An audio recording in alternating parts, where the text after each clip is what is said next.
పురుషోత్తమ మాఘంను పురస్కరించుకొని ఎన్టీపీసీ చిలుకలయ్య గుడిలో గురువారం ప్రత్యేక పూజలు ఘనంగా నిర్వహించారు.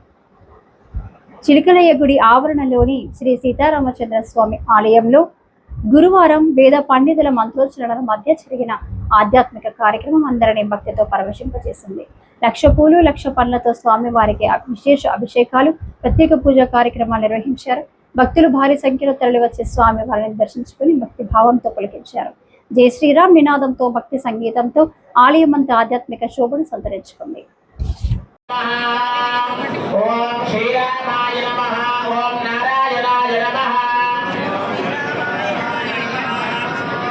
అయ్యా మీరెవరు అంటలేరు, ఖచ్చితంగా అనవలసిందే, గట్టిగా నాకు వినబడాల్సిందే.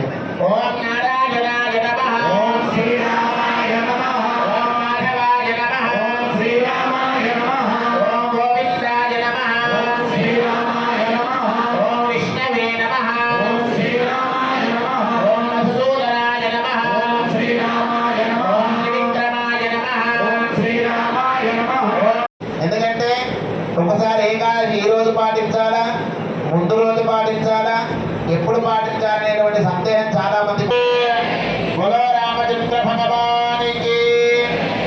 ఒకసారి ఆ పుష్పాల గుట్ట మీకు ఇచ్చింది లేచి నిలబడి పట్టుకోండి స్వామి అందరూ కూడా. లేచి అయ్యా ఏమనుకోవద్దు, మీరు పూలు వేసుకోండి కావాలంటే, ఎప్పుడో పూజ ఉంటుంది.